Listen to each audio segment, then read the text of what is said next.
Welcome to the deep dive. Our mission here is, well, it's to take those bits of knowledge, the things everyone thinks they know, and really dig deep into the evidence. Historical, archaeological, linguistic, all of it. Yeah, we try to synthesize the academic stuff for you, cut through some of the myths, and hopefully make the history not just factual, but, really engaging. Okay, so today we're tackling a huge one, a really compelling claim that Chinese characters, they're the world's oldest in-use writing system. It's a massive claim. Yeah. And it feels right, doesn't it? Yeah. 3,000 plus years of tradition. But we need to see if that idea of continuity really holds up. Right. Especially when you put it up against, well, its competitors. Right, the Semitic alphabet cuneiform. We need to figure out what oldest in use even means. Is it the origin date? Is it structural continuity? Visual consistency? It gets complicated fast. It really does. And, Chinese writing, you can trace it back to the oracle bone inscriptions, the OBI, from about 1250 BCE. And crucially, it's represented the same language line, basically, from pre-Old Chinese all the way to modern Mandarin. Wow. Okay, same language line. That sounds like strong continuity. It is. But defining in use today, in the 21st century, that's where it gets tricky. And there's this incredible irony happening right now, isn't there, with this ancient system? Even as people celebrate its heritage, modern users are facing something called tibiwangzi. Gibiwangzi. Yeah, it translates literally as take pen, forget characters. And it perfectly captures this modern linguistic anxiety in China. Anxiety? How so? Well, think about it. For millennia, writing a character meant muscle memory, right? Stroke order, constant practice. Now, people are typing. Mostly using pinyin, the romanization. Exactly. You type the sound, the software suggests the character, you pick one. So you don't need to recall the complex visual shape from memory anymore, just the sound. Precisely. And that technological shortcut, it's leading to widespread character amnesia. People are forgetting how to actually write the characters by hand. Wow. So the very thing that made it endure the physical act of writing is being eroded. It's the structural cost, you could say, of keeping this incredibly complex system going in a digital world. The characters are beautiful, intricate, but they demand serious training. Take away the daily handwriting practice, replace it with a sound-based input, and that visual memory fades. It's kind of stunning. I saw some data. I think it was the China Youth Daily Social Survey Center. They found something like 4% of respondents already live completely without handwriting. 4%. Yeah, they just don't need the muscle memory for this ancient script in their daily lives. Technology bypasses it. So that's the paradox we need to unpack. Okay, let's set up the contenders for this deep dive. We've got the Chinese script. Right, winning on structural continuity, arguably. Then the Semitic alphabet. Which challenges Chinese on the origin date. Seems to be older. And finally, cuneiform. Which has the longest traceable history, if you include its pre-writing origins. So our mission is to figure out which claim continuity, origin date, or sheer evolutionary length best fits that title. World's oldest in-use system. Okay, let's start with the case for Chinese writing. It's continuity. We're talking oracle bone inscriptions, OBI. You said 1250 BCE. Around then, yes. Yeah. Late Shang Dynasty. Yeah. We have full sentences attested from that period. That's over 3 millennia ago. Well, it's hard to argue with that kind of longevity. And you emphasize the linguistic continuity, too. The script represented the ancestor of the language spoken today. That's key. Now, we have to be clear. Old Chinese was drastically different from modern Mandarin. How different? Oh, completely different sound system. It was likely polysyllabic, not monosyllabic like Mandarin often is, and it definitely didn't have the tones that characterize modern Mandarin. But importantly, the thread connecting the script to the language, as the language itself evolved, that thread was never broken.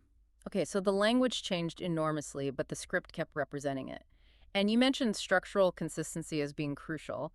How did that work, this dual element thing? Right, the logographic principle. From the very beginning, most Chinese characters weren't just simple pictures. They were composites. They had two main parts. A semantic element, often called the radical. Which gives a hint about the meaning category, like water or wood. Exactly.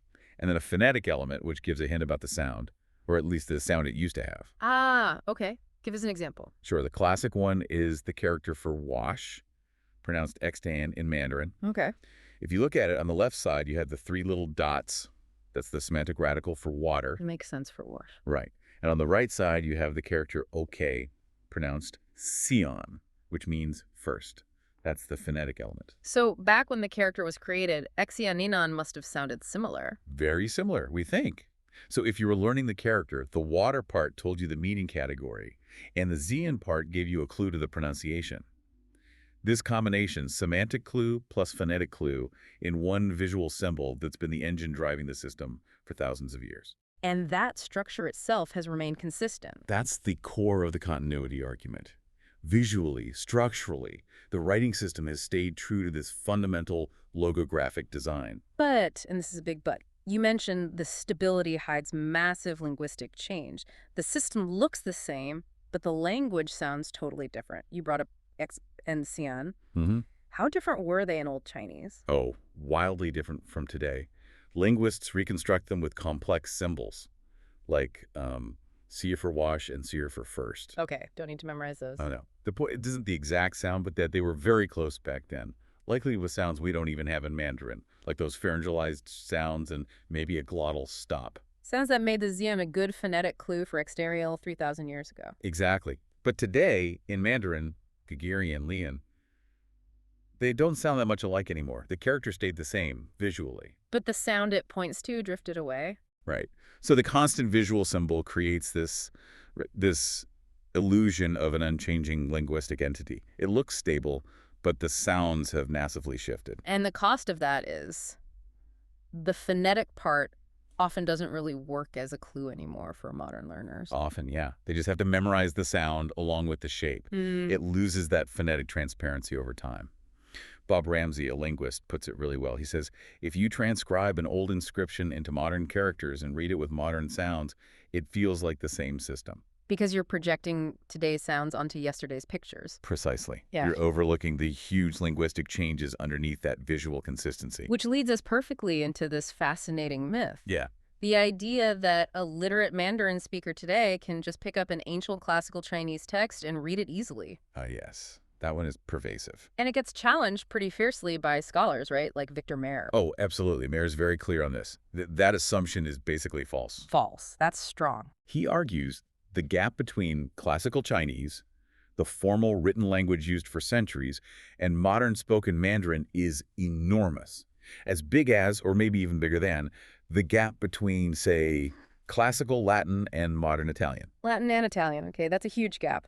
A modern Italian speaker definitely can't just read Cicero without specialized training. Exactly. Yeah. You need to learn the grammar, the vocabulary. Latin had complex case endings. Italian doesn't. Mayer found the same thing with Chinese. He'd give Chinese guests, literate people, famous classical texts, like the Rhapsody on the Red Cliff or the Heart Sutra. Yeah. They could pronounce the characters, sure, but understand the actual meaning.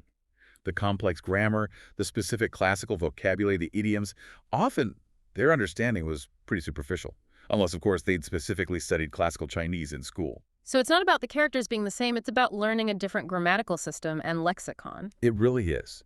And the kicker. Mayer noticed that students coming into his classical Chinese classes with no Mandarin background sometimes did just as well, or even better. Wait, how? Well, maybe they had a background in another highly inflected language, like Latin or Sanskrit.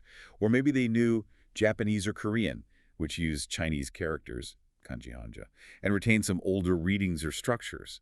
The point is, their native Mandarin wasn't the key. It was their ability to handle complex grammar and abstract thought. So the script provides a cultural link, but the ancient language itself is a separate discipline. Fascinating. It shows that the structural continuity of the script doesn't guarantee immediate access to the language of the past. Okay. So Chinese wins on structural consistency, but that consistency has linguistic costs and doesn't mean ancient texts are easy reads. But visually, the script has been incredibly stable, right? When did the form we see today really lock in? Well, the first major standardization was political. Under the first emperor, Qin Shi Huang, around 220 BCE, he unified weights, measures, currency, and the script, consolidating all the regional variations to what's called the clerical script. For bureaucratic efficiency, making sure orders were understood across the new empire. Exactly. But the style we mostly see in print today, the standard script, or Kishu, that came a bit later, it really stabilized around the 3rd century CE. Kishu, that's the clean, blocky style. Yeah, the angular, highly legible form used for printing and digital fonts. It's very stable. Of course, you also have the cursive scripts running alongside it, like Xingshu, running script, and Gaoshu, grass script, which are much faster and more fluid, but Qishu is the standard printed form. So visually, Kishu from the 3rd century CE, that's quite old, older than our modern lowercase letters, for instance. Definitely. So Chinese has a strong case based on this structural and visual continuity. The system itself, the way characters are built, and the standard way they look in print has lasted a very long time. Okay, strong case. But now, the first big challenger, the Semitic alphabet. And this one attacks the timeline directly. Right. Here we shift from continuity to origin date. If you just ask, when did the system first appear, then the Semitic alphabet looks older. The earliest evidence from Proto-Sinaitic and Proto-Canaanite inscriptions found in Egypt and the Levant, that dates back to maybe 1700 BCE, possibly even earlier. 1700 BCE versus 1250 BCE for the Chinese OBI. That's, what, 450 years earlier? Roughly, yeah. A significant head start. So, chronologically, the alphabet seems to win the origin race. And what language did this early script represent? It was a Northwest Semitic language, the ancestor of languages like Phoenician, Hebrew, Aramaic, and major players in that region. And crucially, by 1700 BCE, the fundamental idea was already there. The revolutionary idea, one symbol equals one sound. Exactly. A complete departure from the Chinese logographic approach. Instead of complex symbols carrying meaning and sound hints, you have maybe 20-something simple signs, each representing a basic sound of the language. Abstract symbol. Abstract meaning. They didn't look like the thing they represented anymore, or maybe they never really did.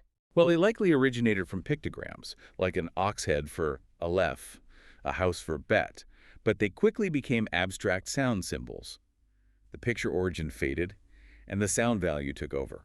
It's a huge leap in efficiency. But you wouldn't call these early systems full alphabets, right? You use the term abjad. Correct. Technically, they were abjads, and abjad primarily represents consonants. No vowels. How did people read that? It worked because of the structure of Semitic languages. They're based on consonant roots, usually 3 consonants, that carry the core meaning. The vowels change around the consonants to indicate grammatical things, like tense or aspect. So if you knew the language and the context, you could usually figure out the vowels. Like in English, if I wrote CT, you'd know if I meant cat or caught or cut from the sentence. Sort of, yeah, but it's much more systematic in Semitic. The consonant root is the skeleton, and the vowels are the flesh you add, depending on the grammar. Native speakers could handle it. But eventually they did start indicating vowels, didn't they? Even before the Greeks. They did, gradually. Starting maybe in the first millennium BCE, they developed a system using matris lectionis. Mothers of reading. Sounds poetic. It does. Basically, they started using certain consonant letters, letters that were already there, to also represent long vowels in certain positions. So not new letters, just a secondary job for existing letters. Exactly. Like the letter yod, Y, which represented the Y sound, could also be used to indicate a long E or A sound. The letter wa, W, could indicate oo or O. It helped disambiguate things, especially for sacred texts or for learners. Clever repurposing, but still different from what the Greeks did. Oh, completely. When the Greeks adopted the Phoenician abjad, probably around the 8th century BCE, they needed to represent vowels systematically because Greek structure is different. So they took some Phoenician consonant signs for sounds.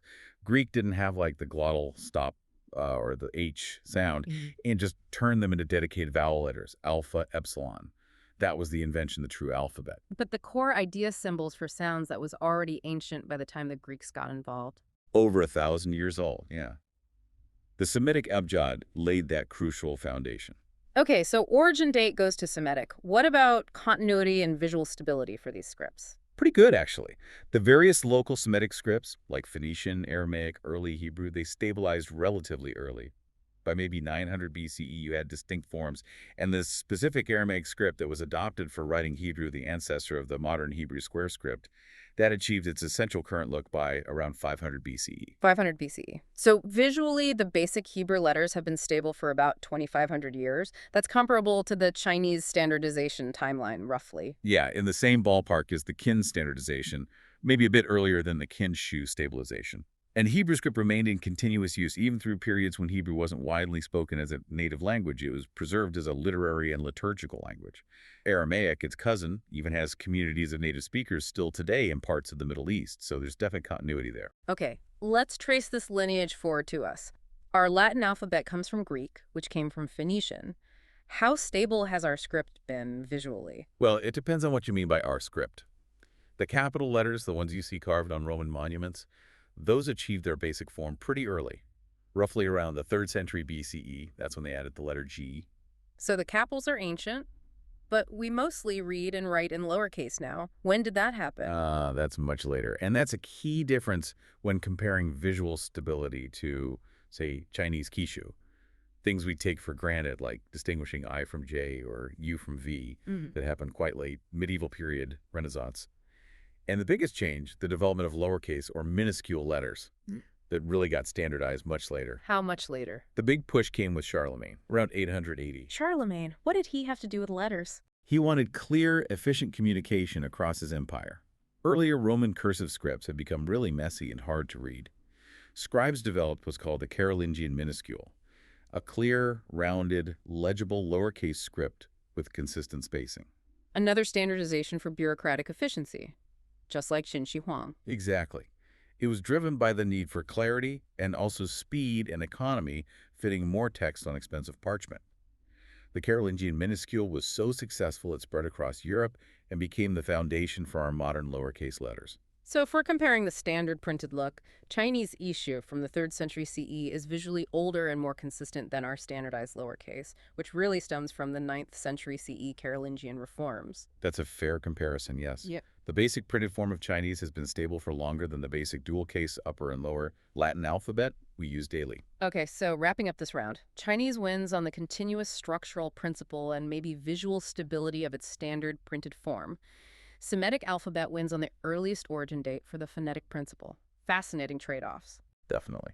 Now let's bring in the third contender, the real old-timer in terms of traceable history, Cuneiform. Yes, Cuneiform. Yeah. From Mesopotamia, generally agreed to be the world's oldest actual script, developed by the Sumerians around 3200 BCE. 3200 BCE. That predates even the earliest Semitic alphabet evidence by, 1,500 years? And the Chinese OBI by nearly 2,000 years. Absolutely. It was in use for over 3,000 years itself. The last known dated cuneiform tablet is from 79 or 80 AD, a huge lifespan. And its origin story is completely different from the others, isn't it? Not divine inspiration, not quite capturing speech initially. No, it's wonderfully mundane. While the Egyptians credited the god Thoth with inventing writing in Mesopotamia, it seems to have emerged purely as a tool, an accounting tool. For running the economy. Exactly. Yeah. For managing the complex economy of the early cities, like Uruk. Think about it. You've got huge stores of grain, herds of animals, rations for workers, trade goods coming in and out. How do you keep track of it all? Especially when dealing with people you don't know personally. You need records. You need contracts. You need writing, or at least proto-writing. And the sources show cuneiform's roots go way, way back before the script itself, back to 8000 BCE. 10,000 years ago, what was happening then? Clay tokens, little clay shapes, cones, spheres, discs, ovoids. Each shape represented a specific commodity. Like one cone might mean a small measure of grain, a sphere, a larger measure, an ovoid, a jar of oil. So physical objects for counting things. One token equals one unit of stuff. Simple one-to-one correspondence, direct accounting. And this token system was used for thousands of years across the Near East. Okay, that's counting. How does that become writing? That's phase two, the really clever bit, around 3500 BCE or so. To keep track of a shipment or a debt, people started putting the tokens representing the goods into a hollow clay ball, like an envelope. They called these bullae. Okay, tokens inside a clay ball. Secure. Right. But then how do you know what's inside without breaking it? They start pressing the tokens onto the outside of the bulla before sealing it. So the impressions on the outside match the tokens on the inside. Ah, the impression becomes the sign for the token, which is the sign for the commodity. You got it. That's the first crucial step towards abstraction. The impression is a representation of the token. And pretty soon, they realized. They didn't need the tokens inside at all, just the impressions. Exactly. Why bother with the tokens? Just make the impressions on a solid piece of clay, a flat or cushion-shaped tablet. Those impressions, made with a stylus, became the first written signs. Pictograms or ideograms representing things like grain, sheep, oil, jar. Okay, so signs for things, but still basically just inventory lists, right? How did they handle numbers? That was the next huge leap, probably around 3100 BCE. Instead of making, say, 10 impressions of the jar of oil sign to mean 10 jars, they started separating the number from the item. They'd make one sign for a jar of oil, maybe a drawing of a jar, and then use separate, simple, impressed marks, little circles or wedges for the quantity, like jar of oil sign plus 10 sign. Ah, separation of the what from the how many? That's fundamental. It's the birth of abstract numeracy, alongside ideographic writing. It allows you to record large quantities efficiently. Instead of 33 sheep signs, you write sheep plus 33. And that abstract power is what enabled, well, complex finance. Absolutely. It allowed for record keeping on a massive scale. You could track debts, rations, production quotas, taxes. We actually have this incredible 4,400-year-old tablet that seems to be the world's first evidence of compound interest. Compound interest. On what? A demand for the repayment of an enormous amount of barley, something like 4.5 trillion liters, after the interest accrued. It shows writing wasn't just counting, it was managing complex financial obligations over time between strangers, the bedrock of a state-level economy. Mind-blowing. Okay, so Cuneiform starts as this incredibly sophisticated accounting tool.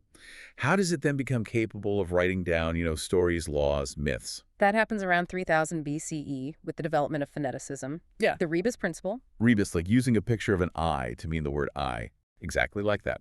Scribes started using the pictographic signs not just for the meaning of the object they depicted, but for the sound of the word for that object. So a picture of a bee could stand for the sound by. Once you can write down sounds, you can write down anything you can say. Precisely. That's the moment it transforms from proto-writing, or accounting notation, into a full writing system capable of representing spoken language. It evolved into a complex logosyllabic script. Logosyllabic, meaning it used both logograms, signs for whole words, and syllabograms, signs for syllables. Yes, a mixed system with around 600 or so common signs. And this system was so flexible and powerful that other cultures started adopting it for their own completely different languages. Like Akkadian. Akkadian's the big one. The Akkadians were Semitic speakers, linguistically unrelated to the Sumerians. Around the 23rd century BCE, they adapted Sumerian cuneiform to write Akkadian. How did that work? Borrowing a script for an unrelated language? It was complicated. They used many of the Sumerian phonetic, syllabic signs to write Akkadian sounds, but they also kept using many Sumerian logograms word signs just to stand for the equivalent Akkadian words. So, an Akkadian scribe reading a text might see the Sumerian sign for king, but pronounce the Akkadian word for king. Exactly. These borrowed logograms are called sumerograms. It made the script quite complex to learn, a mix of phonetic spelling and whole word signs from another language. But it worked, and Akkadian cuneiform became the international language of diplomacy and trade across the ancient Near East for centuries. And it spread even further. Oh, yes. Akkadian cuneiform was then adapted to write other languages, like Hittite, which is Indo-European, totally different family again. That happened around 1800 BCE. Also Elamite, Hurrian, Urartian. Cuneiform was incredibly successful and adaptable for over 3 millennia. So its claim is undeniable. The longest traceable evolutionary history of any writing system, from simple tokens 10,000 years ago to a complex script used by multiple empires until the Roman era. That's its unique strength in this debate. Unmatched historical depth and evolution. But then it died out and was forgotten for centuries. How did we even learn to read it again? Decipherment was a huge 19th century intellectual achievement. The key turned out to be a later, much simpler version of cuneiform. Simpler how? Old Persian cuneiform, used by the Achaemenid kings like Darius the Great around the 5th century BCE. They created their own version, probably inspired by the Mesopotamian script, but vastly simplified. It wasn't logosyllabic, it was almost an alphabet. It had only about 36 phonetic signs, mostly syllabic, plus a few logograms for key words like king or god. Much easier to crack than the 600-sign Sumero-Akkadian system. Far easier. Scholars use multilingual inscriptions, especially the Behistun inscription commissioned by Darius, which had the same text in Old Persian, Elamite, and Babylonian Akkadian. They deciphered the simple Old Persian first, using known king names, and then used that as a key, like a Rosetta Stone, to unlock the much more complex Babylonian script, and from there, eventually Sumerian itself. Wow. The simpler descendant helped us read the complex ancestor. Linguistic archaeology. A perfect description. It took decades of brilliant work by people like Grotefend, Rawlinson, Hanks, uncovering millennia of history. Okay, so now we have our 3 main contenders mapped out. Chinese for its incredible structural and visual continuity, the Semitic alphabet for the earliest origin of the phonetic principle, and cuneiform for the longest, deepest evolutionary history from pre-writing to full script. But to really grasp the significance of writing, maybe we need to zoom out even further, beyond these systems entirely. I think so. We need to step back from the technology of writing, which is maybe 5,000, maybe 6,000 years old if you stretch cuneiform's origins, Yeah, and think about the biological and cognitive roots of language itself. spoken language, which Was must be vastly older. immensely older. And this is where work by linguists like Shigeru Miyagawa at MIT becomes really fascinating. He looks at genomic evidence, human evolution, and suggests that our unique human language capacity, this ability to combine elements like words and syntax to create basically infinite complex thoughts, that capacity was likely in place at least 135,000 years ago. 135,000 years. That lines up with when the earliest groups of Homo sapiens started diverging and migrating, right? Almost exactly. It suggests the fundamental cognitive machinery for language was part of our species' toolkit before the major dispersals out of Africa. The hardware was there. But having the hardware doesn't necessarily mean we were using it in complex social ways immediately. Right. Miyagawa connects the timeline further. He suggests the widespread social use of complex language probably kicked in around 100,000 years ago. And what's happening in the archaeological record around 100,000 years ago? That's when we see a significant uptick in symbolic behavior. Intentional markings on objects, geometric engravings, the systematic use of pigments like ochre, signs of abstract thought becoming externalized. So language wasn't just some isolated mutation. It seems intertwined with, maybe even drove, this explosion of symbolic thinking that eventually led to art, ritual, and much later, writing. That's the idea. And Miyagawa and his colleagues propose a really provocative link. They suggest cave art might hold clues about language's origins. Cave art, how? We're talking paintings from 40,000 years ago, maybe older. Yes, found all over the world, Europe, Asia, Africa, including geometric engravings in South Africa dated to 70,000 years ago. But the key isn't just the art itself, but where it's often located. Where? Deep inside caves, often in really hard-to-reach chambers. And crucially, these locations are often acoustic hotspots. Places where sound really resonates, echoes powerfully. Exactly. So the hypothesis is, maybe the art is connected to the sounds made in those resonant spaces. Over 90% of the identifiable images are hoofed animals, bison, horses, deer. Animals that make distinctive sounds. Hoofbeats, calls. Perhaps. The idea is that these drawings might represent sounds generated in those spots, maybe for rituals, storytelling, communication. It's what they call cross-modality information transfer. Combining sound and image. Auditory input linked to visual representation in a special resonant place. It's a powerful concept. Merging senses in a symbolic way. Could that kind of activity have helped shape the symbolic mind needed for language? Could it have helped structure thought? How could drawings structure thought like language? Well, think about the basic components often depicted. You have animals, objects like nouns. You have them doing things running, standing, actions like verbs. Sometimes there are modifying marks or contexts like adjectives or adverbs. The researchers suggest this convergence of sound and image in acoustically significant places might display the core structural properties needed for language. Action, objects, modification. It's a hypothesis, but a fascinating one about the deep cognitive roots. So cave art as a kind of training ground for the symbolic brain, long before anyone needed to track barley bets. Potentially, yes. Pushing the origins of structured symbolic communication way, way back. And Miyagawa's other work you mentioned finds deep structural similarities even between modern languages that seem totally unrelated. Yes, he points out these incredible underlying constraints on how human language works. For example, look at word order. Old Japanese, from maybe the 8th or 9th century, tended to put the verb right next to the direct object, a bit like modern English does, I gave the book. Okay, and the contrast. Old English, from roughly the same period, was much more flexible in word order because it used case endings, different forms of nouns, to show it was the object, which is actually more like modern Japanese, which uses particles like u to mark the object, allowing flexible word order. So Old Japanese resembled modern English in that feature, while Old English resembled modern Japanese. In that specific grammatical feature, yes. It's like the languages sort of swapped rules over time, even though there was no direct influence between English and Japanese causing this switch. It suggests languages aren't just randomly assembling features. They're choosing options from a limited, structured set of possibilities provided by the human brain. A universal grammar, deep down. That's the implication.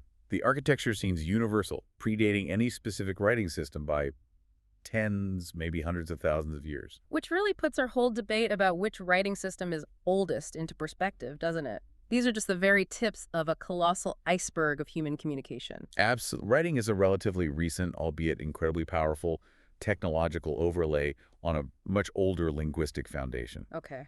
Wow. That was a seriously deep dive. Let's try to bring it all back together. We looked at this claim, Chinese as the oldest in-use writing system. And it has a very strong case. Based on that remarkable structural and visual continuity, the logographic principle, the composite characters, the Kinshu script, it's endured from the OBI over 3,000 years ago right up to today's digital fonts. That's impressive. But challenged on origin date by the Semitic alphabet.